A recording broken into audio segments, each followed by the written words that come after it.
Hello, Sydney here, welcome to the Drunken Ork. Now anybody who's watched this channel for a while may remember about a year ago now I took 3 kits, an Ork Trukk, an Imperial Guard Taurox and a GSC Goliath, and I mashed them all together and made 3 Ork Trukks. Now that video from about a year ago looked at 2 of those trucks. The third was a little bit missing and he's had to wait a while to get finished, but he is now finished. And that's what we're going to look at in this video.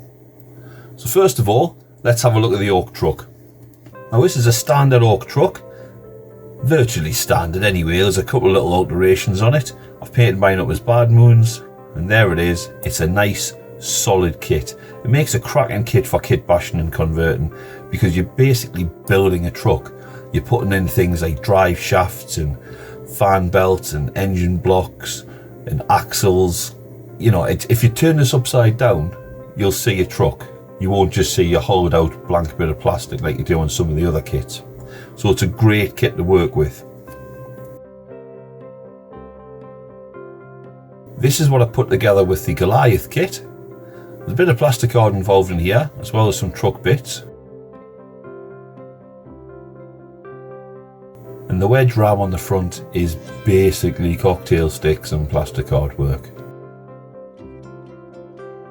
It's a cracking little truck and perfect for my Death Skull Commandos. This was the Taurox kit. Again, used bits off the truck kit. There's actually some mech gun parts on it, mostly the front wheel arches, and I put some third-party tracks on the back as well, just to mix it up a little bit. I feel it's a much more armoured up version than the standard truck, and it's perfect for my goth beast snaggers. So what did I do with the rest of the truck bits? Well, I made another Ork Trukk, which, to be fair, I've got some photos coming up when they were taken on the most part about a year ago, so they'll be a little bit piecemeal, but I think I remember what I've done with most of them, and it's sat on my shelf just requiring a few finishing touches for all that time. I've recently got it done anyway, so let's have a look. So you can see here, what I really wanted to do was keep a hold of the engine block off the truck. I wanted to keep a hold of that, so I thought, well, let's just enclose the engine so you can't actually see it, and I can use that engine block on something different. I ended up using it on a Ork Trukk squig buggy that I converted into a custom booster blaster. So here I've used a part off the Wasbomb blaster jet to go behind the front grille, just to cover up the engine, and a few of the pipes off the jet kit as well, just to add some, you know, exhaust and vents and what have you.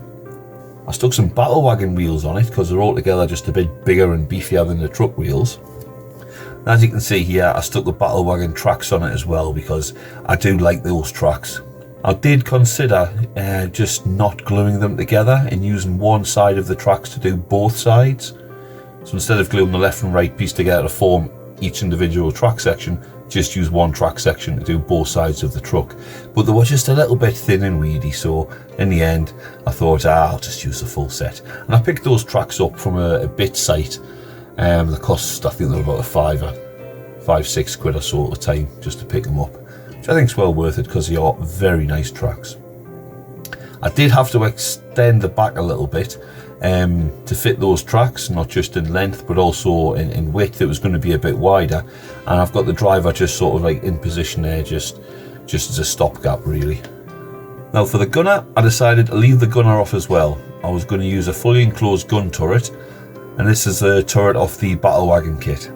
Now although it's a bit hard to see here, although the turret is now sitting on what's usually the driver's side and it is fully enclosed, you can actually see underneath it, and what you can see underneath is a pair of Ork boots.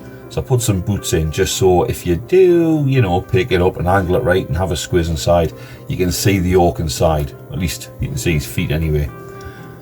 And you can just see here, I actually decided not to put the driver in and decided just to close off the cab instead.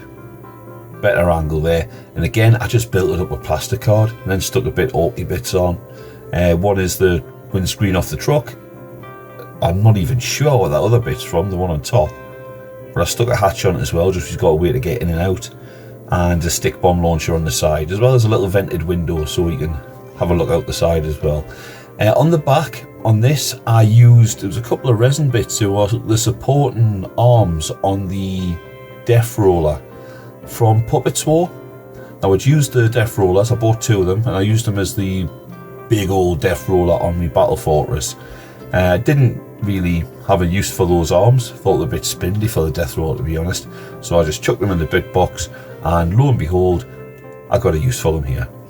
The sides of the truck were just bits of plasticard. I just cut 2 bits of plasticard, quite thick, I think it was 2mm, and shaved the bottom so they could be attached slightly on an angle. And then I just clad them with little bits of plasticard, bits and bobs, offcuts basically, just so it had a more of a ramshackle feel to it. The rivets I used were from nail art. They're half domes or half spheres, full domes, semi-spheres, hemi-dome, I don't know what they are. Basically, imagine an orange cut in half, but teeny tiny. And I got the pink ones because I figured if I drop them, I'll be able to find them.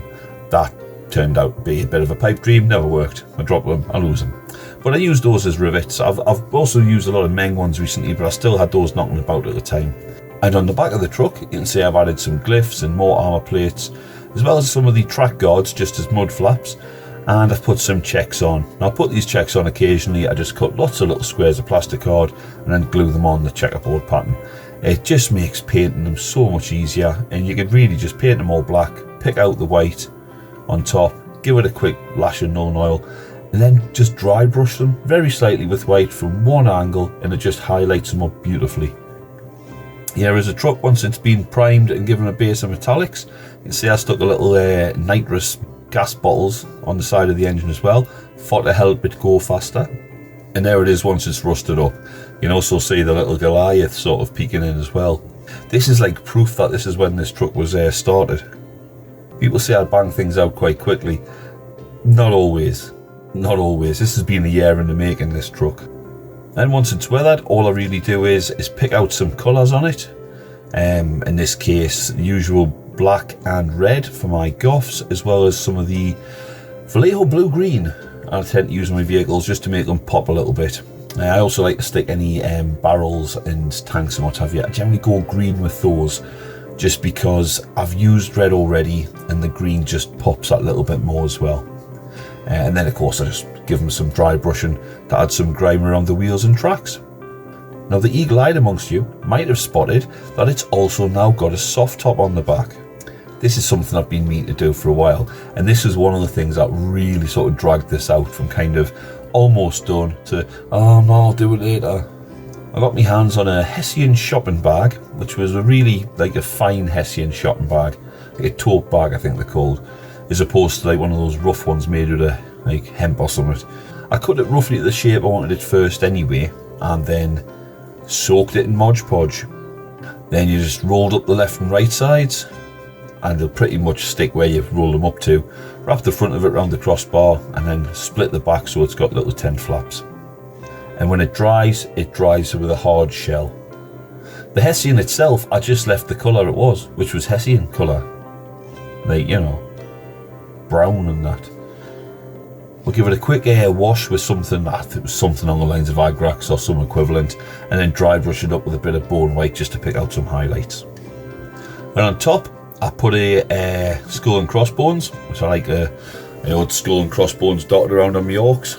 And to do that, I just basically sketched it out on an envelope, then cut it out with a craft knife, and used it as a template to spray it on with an airbrush. Now the good thing with that is, you can do the skull, and you can do, well in this case I think I've done one bone, I might have done 2 bones, and then you just move it around and position it where you want as you spray them on. It's a lot easier. And then to be fair, I went back over it with some paint and just picked out some of the bits where it bled over a bit or it was a bit sloppy, just to neaten up the edges. You can see there the left side of the truck sort of flapping a bit, just to try and add a little bit of dynamicism, dynamo movement. So that's me truck. It's the 4th truck I've got now. I think for the time being 4 trucks is enough. I could fill 4 trucks with boys or mega knobs or, you know, infantry, but I've never had a game where I fielded more than 2. so 4 might be a bit excessive. And to be fair, I always feel the same one. It's actually the Taurox is the one I feel the most, the Ork Trukk. I just like it. Why not let us know in the comments below which of the 4 trucks, the original Bad Moon truck, the Death Skull Goliath, the Goth Taurox, or this whatever the hell this is truck, soft top truck, which one you prefer. You know, I need to mix it up. I think I will use something different next time, but 4 is definitely enough trucks for now. So I'm going to leave you with a little shot of the truck spinning around on a turntable so you can see it from all angles, as that's often better than the stills. I am thinking about, on future videos, trying to get some visual recordings in as when I'm doing something. You know, yeah, just that so happen to have in front of us a little grot and a brush, so you can see a little closer. It's going, that's how I paint his braces now. I don't know if people want that, need that, crave that, I don't know, but let us know if you'd like to see more in-depth details of the process of actually putting it together, as opposed to just the photos. The only reason I use the pics is because I often find it's easier, and I still don't do it all the time, but easier to just grab my phone and snap a pic as I'm doing something. I generally get caught up in the moment though. I've got 4, 5, 6 things on the go at the moment around us, and just whatever the moment takes is I'll grab one and I'll do something. I'll shopping up plastic cards and running doing bit boxes and sticking stuff together, and after I've done it, I go, yes, I should record this. And I generally, like I say, I get a little bit carried away. But if you'd like to see more details in recording wise of that, let us know and I'll see what I can sort out. But anyway, thank you very much for your time. Don't forget to hit like and subscribe, and until next time, take care.